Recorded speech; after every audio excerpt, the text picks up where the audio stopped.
j'espère que vous allez bien. Je vous retrouve aujourd'hui pour une nouvelle vidéo où je vais vous parler encore une fois un peu du côté infirmier parce que, comme vous l'avez pu voir dans la vidéo précédente que je vais vous mettre juste ici dans le petit lit, je suis en école d'infirmière, je viens de finir ma deuxième année, je passe normalement en troisième année, j'ai mes résultats dans pas très longtemps, mais normalement ça doit le faire. Et du coup, je viens aujourd'hui pour vous parler un petit peu de tous les stages infirmiers que j'ai pu faire pendant ces 2 ans. Si jamais ce type de vidéo vous plaît, je vous en ferai une autre du coup la fin de l'année prochaine quand je rentrerai en tant qu'infirmière dans l'établissement où je travaille. Et comme ça, je vous parlerai des stages que j'ai fait en troisième année, ce que ça m'a apporté, ce que j'ai regretté ou pas, ce que je vais vous dire aujourd'hui en fait sur les 2 années précédentes, sur les 2 années que je viens de passer en fait. Donc déjà, quand vous partez en stage, la chose à ne surtout pas oublier, c'est ce joli petit classeur bleu qui pèse 3 tonnes actuellement. Je ne sais pas ce que ça va être en fin de troisième année, je pense qu'il va falloir que j'en demande un autre. Parce que déjà, fin de deuxième année, il est blindé de chez blindé. Donc le portfolio, ce joli truc bleu, comme je vous disais dans la vidéo précédente, l'école d'infirmière, c'est votre CV en fait. Ça va recenser tout ce que vous avez fait, enfin tout votre parcours en fait de stage. Donc comment ça se présente? Vous allez avoir plusieurs types de fiches avec tout en haut les points acquis, les points à approfondir, vos objectifs de stage qui vont dépendre de chacun de vos stages. Là, c'est d'autres points positifs. Là, nous, on a une fiche d'analyse de situation que nous n'utilisons absolument jamais. Ensuite, on passe à ce magnifique tableau. Alors, ce superbe tableau, en fait, il se présente sur plusieurs pages, 3 pages exactement. Donc en fait, dans ce tableau, ça va être toutes les compétences à valider pour le diplôme d'État. Donc il y a 10 compétences, je ne vais pas vous les recenser parce que quand vous allez être en école, on va vous le faire, vous le refaire et encore vous le faire. Donc ça finit par être chiant, donc je ne vais pas le faire moi-même. Mais en fait, c'est là où les infirmières de proximité, les infirmières qui vous encadrent en stage, vont pouvoir dire si telle compétence est acquise ou non, si elle a été mobilisée ou pas, si elle a des commentaires à faire, elle pourra les faire. Vous allez aussi pouvoir y mettre du coup tous vos magnifiques travaux de stage, faut que j'en dégage, vos fiches horaires également, parce que les heures que vous faites doivent être écrites dans ce portfolio. Je viens aussi vous parler des stages que j'ai pu faire. Donc en finissant la deuxième année, j'ai fait 3 stages en première année et plus ou moins 4 stages on va dire en deuxième année parce qu'avec le Covid ça a été un petit peu compliqué. Je vais vous expliquer mais très rapidement. Donc le premier stage que j'ai fait c'est 5 semaines en SSR. Qu'est-ce que le SSR? C'est soins de suite et réadaptation. En fait on va y retrouver principalement des patients qui viennent en post-opératoire, par exemple des personnes un peu âgées qui viennent après une prothèse totale de hanche, qui viennent en réadaptation. En général, ça c'est compté comme du long séjour, au même titre que l'EHPAD. Moi je vous le conseille vivement en comparaison avec l'EHPAD. J'ai fait les deux et je préfère largement ça. Il y a beaucoup plus de soins techniques, c'est vachement intéressant parce que vous allez voir de tout. Franchement, c'est un service qui est vaste, super intéressant. Moi j'ai eu une très bonne expérience. Donc en fait, ça va être une zone de transition entre des patients qui viennent d'hospitalisation et qui vont soit rentrer à domicile, soit des patients qui viennent d'hospitalisation et qui sont en attente d'une place en EHPAD.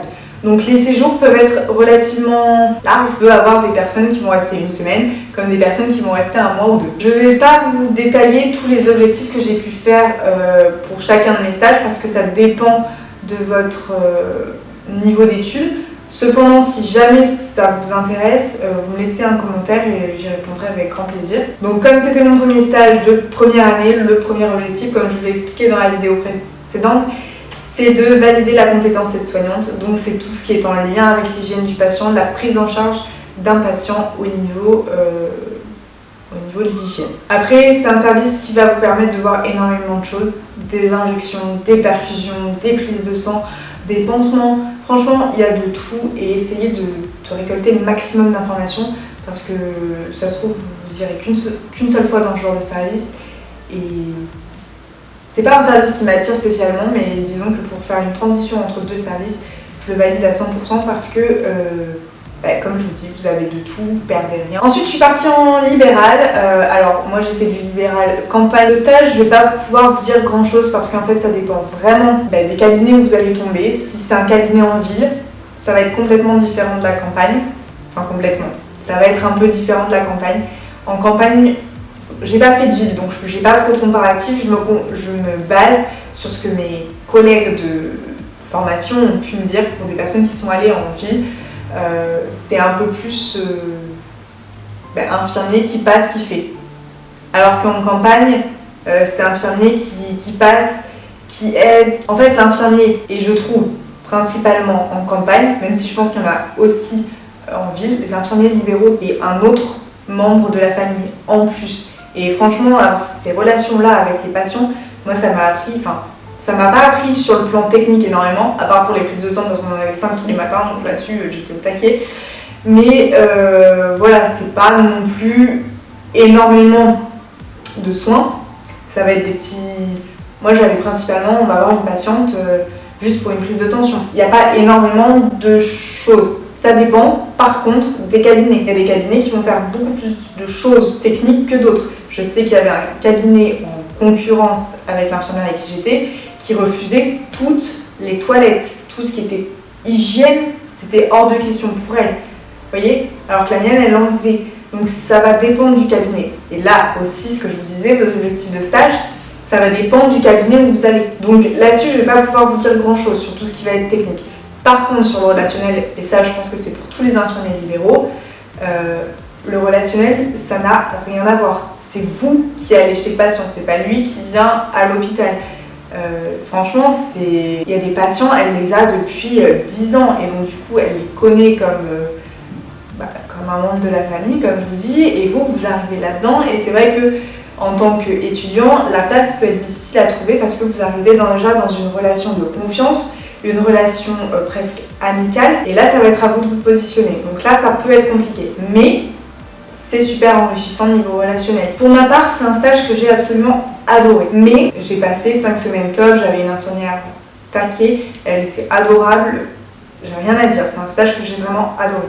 Par contre, je le ferai pas. Moi, infirmière libérale, je pense que jamais de la vie, dans le sens où je vais vous donner un exemple tout con qui nous est arrivé, mais n'oubliez pas, infirmière libérale, vous êtes seul, vous êtes en permanence seul, vous êtes dans votre voiture, seul, tout le temps, seul. Même si vous allez chez des gens, si vous voyez des patients, vous êtes seul avec le patient, alors qu'en hospitalier, vous avez toute l'équipe autour. Bref, du coup, exemple, un soir, on est allé chez un patient qu'on a retrouvé par terre parce qu'il voulait ramasser son chocolat qu'il avait fait tomber. Sauf que c'est un patient qui a une sclérose en plaques, maladie de Charcot. Donc en fait, pour ceux qui ne savent pas, cette maladie, ça va vous rendre les muscles très rigides et vous allez avoir de plus en plus de mal à marcher, à vous déplacer, à faire des mouvements seul. Donc c'est un patient qui est tombé, qui a cette maladie, qui du coup ne peut pas se relever seul et qui peut difficilement aider à se relever. C'est un patient qui fait 1m90, d'une corpulence relativement normale, donc facilement 80 kg. Donc là, vous avez 80 kg par terre à relever. Seul, c'est la merde, clairement. Je trouve qu'un infirmier libéral, franchement, bravo, parce qu'il se retrouve, je vais pas dire souvent, mais quand même, dans la merde. Là, ça serait arrivé en hôpital, on va chercher le malade qui est dans l'aile d'à côté. Là, il n'y a pas de lèvre malade, c'est allô les pompiers, est-ce que vous pouvez venir m'aider? Donc on était tous les deux, on a réussi à le relever, mais sinon quand vous êtes seul et que vous n'avez pas d'étudiant, vous êtes vite dans la mouise, on va dire. Et c'est pas mal, enfin. Dernier stage de première année, je suis allée en MAS, donc ça a été équivalent à la psychiatrie. MAS, c'est quoi? C'est une maison d'accueil spécialisée. Quel type de patients on retrouve là-bas? Ça va être des patients avec un déficit intellectuel sévère, c'est-à-dire que j'avais une mamie de 80 ans en face de moi à peu près, 70-80 ans, parlait pas, qui ne mangeait pas toute seule, journée en grenouillère. Elle parlait pas parce qu'elle était muette, elle parlait pas parce qu'elle n'a jamais appris à parler. En fait, c'est des personnes qui n'ont pas eu d'évolution intellectuelle et avec qui vous ne pouvez absolument pas avoir de dialogue ou de choses comme ça. Comme vous pouvez peut-être le voir à mon regard, à ma voix, c'est un stage que j'ai pas aimé.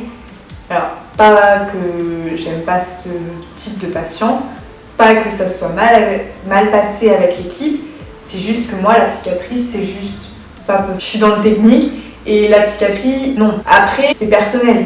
Il y a des gens qui vont adorer ça. Mais personnellement, le stage, c'était... Je devais arriver, je crois, à 7h30 le matin. J'arrivais, les aides-soignantes ne voulaient absolument pas que je fasse les toilettes. Oui, mais tu comprends, ils sont habitués à nous, donc non. Ok, du coup, je fais quoi? Bah, t'as tous les lits si tu veux à faire. Et tous les matins, je me tapais les lits à faire. C'est pas un drame, au moins je suis calée sur la réflexion de lit. On leur donnait le petit-déj. Quand le petit-déj était fini, on attendait midi. On faisait rien de 9h à midi. Alors, vous allez me demander pourquoi. Tout simplement parce que c'est des patients en fait avec qui, du coup je vous disais, on ne peut pas avoir de dialogue. On pourrait faire des puzzles. Donc la masse, ça n'a pas été pour moi. Ça peut être pour certaines personnes, mais pas pour moi. Donc à la fin de la première année, j'ai validé ma compétence 3 qui est la compétence aide-soignante. J'ai validé aussi la compétence 1, 7 et 9. Enfin bref, je suis passée en deuxième année avec la compétence aide-soignante de valider. Donc j'ai pu travailler l'été en tant qu'aide-soignante. Du coup, on passe en deuxième année. Deuxième année où je suis actuellement, ou que je vais avoir bientôt fini. L'année du Covid. Donc premier semestre, premier stage, je pars 5 semaines en CTCV, consultation et échodoppler. CTCV, chirurgie thoraco-cardiovasculaire, et échodoppler, c'est ce qui est en lien avec ça. Donc moi j'étais aux consultations, j'étais pas dans le service, donc c'est encore autre chose du service. Quel type de patient on va trouver? Tout ce qui va être patient diabétique, avec le pied diabétique, vous allez en entendre parler dans vos cours. On retrouve tous les patients greffés cardiaques, on va retrouver tout ce qui va être problème pulmonaire avec cancer pulmonaire, etc. Et les artéritiques. Les patients qui fument avec du cholestérol, etc. Ce stage que j'ai jumé de moi-même avec l'échodoppler, en fait, qui est en lien avec ça, parce que c'est par l'intermédiaire de l'échodoppler, de l'exploration fonctionnelle aussi, qu'on peut appeler échodoppler, c'est la même chose.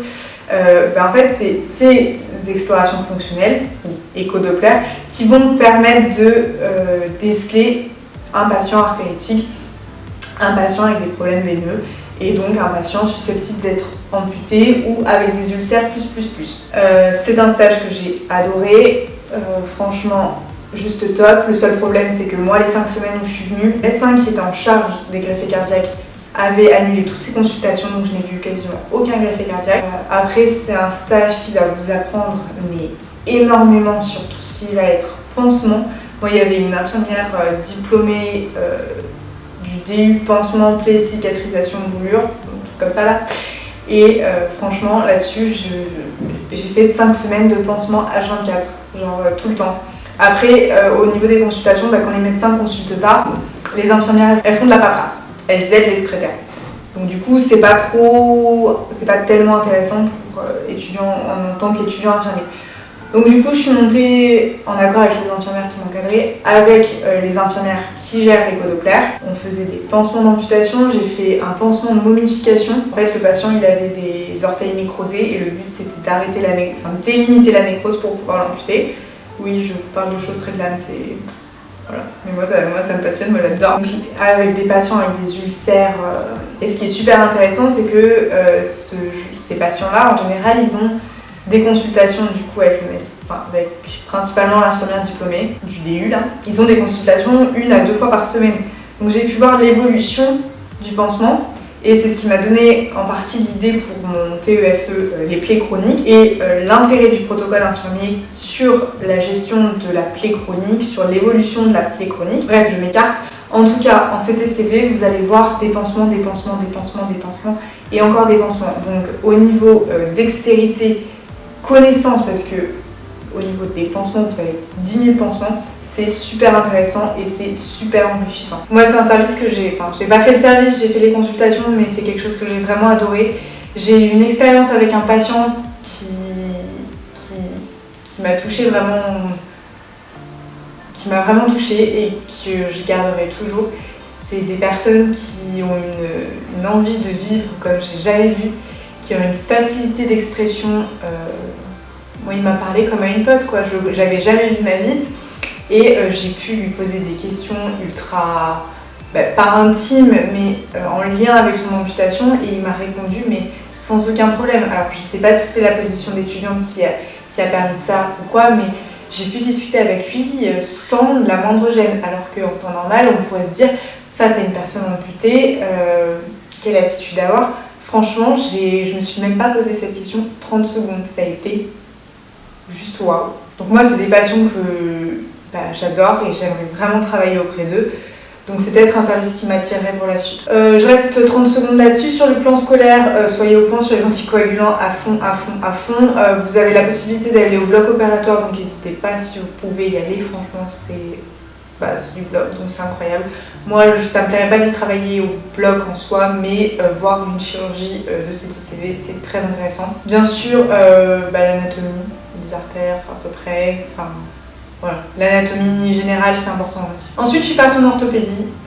Un autre stage que j'ai adoré, niveau pansement, vous allez être au taquet aussi. D'abord, on retrouve des patients qui sont plus ou moins âgés, mais je me suis retrouvée avec quand même 3 ou 4 patients de mon âge, voire même plus jeunes, donc c'est assez déstabilisant. Donc les personnes que vous allez trouver, ça va être des prothèses de hanches, prothèses de genoux, des accidents de la voie publique, le monsieur de 40 ans qui a dû cueillir les cerises en haut de son échelle et qui est tombé de son échelle.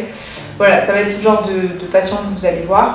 Pansement post-op, surveillance post-op, préparation, pré-op, voilà, vous allez voir tout ça, c'est très intéressant aussi, j'ai eu une très bonne expérience là-bas. Vous allez aussi avoir la possibilité d'aller au bloc, donc moi les conditions ont fait que je n'ai pas pu y aller, mais c'est pas grave. En tout cas, si vous pouvez y aller, n'hésitez pas, je pense que ça doit être super intéressant. Niveau scolaire, anticoagulant, anatomie, ça paraît évident. Ah si, les antidouleurs aussi, très important dans ce service, et je pense très important dans tous les services de chirurgie. Donc l'orthopédie, c'est aussi un service où je pense que je pourrais bosser, qui m'intéresse, que j'aime bien. Après, on a eu le Covid. Donc j'ai été réquisitionnée par mon employeur pour bosser en tant qu'aide-soignante dans le service Covid. Donc contrairement à ce qu'on peut penser, c'est pas un service hyper intéressant. Voilà, vous avez un patient qui est malade, on peut pas lui faire grand chose. Au niveau soins, il y avait des voies veineuses périphériques, oxygénothérapie. Et du coup après, normalement je devais être en stage en V80, donc je sais même pas ce que c'est. Enfin, c'était du long séjour. Et je devais aller en réanimation, c'était mon stage, c'était le stage que je voulais absolument, que j'ai pas eu du coup, donc c'était un peu décevant. Donc c'était 10 semaines au total, j'ai fait 9 semaines au Covid et je suis partie 3 semaines en EHPAD, donc vous savez compter, ça fait effectivement 12 semaines, j'ai 2 semaines de plus que mes collègues, je sais pas comment ça va être valorisé sur ça, mais c'est pas grave, je suis pas à 2 semaines près. C'était très intéressant dans le sens où stage de fin de 2e année, le prenez pas négativement dans le sens où, ok, il n'y a peut-être pas énormément de soins. Moi, j'ai quand même eu quelques pansements, mais j'ai eu la chance de tomber dans un service où il était vraiment dans l'organisation et dans le laisser autonome. C'est-à-dire qu'on m'a donné 3 résidents, il fallait que je gère la toilette, que je gère les pansements, que je gère les repas, etc. C'était à moi de m'en occuper de A à Z, les médicaments, tout ça. Et franchement, niveau organisation, c'est top. Après, le seul petit truc compliqué, on va dire, dans l'organisation, c'est qu'on m'a demandé de déléguer. Et en tant qu'étudiant infirmier, c'est ultra compliqué de demander à la S du service d'aller te faire une toilette parce que t'as pas le temps. Voilà, moi j'ai trouvé ça très compliqué. Après, ça fait partie du job, mais ça a été une position assez complexe pour moi. Mais niveau organisation, j'en ai appris. J'ai quand même pu faire des pauses de perfusion sous-cute, j'ai pu faire des pansements. Donc niveau scolaire, en tout cas pour l'EHPAD, je vous dirais les dégénérescences et éventuellement le diabète avec les insulines. Donc c'est tout pour mes stages de 2e année. Je vais passer normalement en 3e année, il ne devrait pas y avoir trop de soucis. Si jamais cette vidéo vous a plu, n'hésitez pas à me le dire, je vous en ferai possiblement une sur mes stages de 3e année, peut-être un peu plus détaillée vu qu'il n'y aura que 3 stages et pas 6. Donc dites-moi ça dans les commentaires, puis likez la vidéo si vraiment ça vous a plu. Moi je vous dis à dans 3 semaines pour une prochaine vidéo. Bye bye.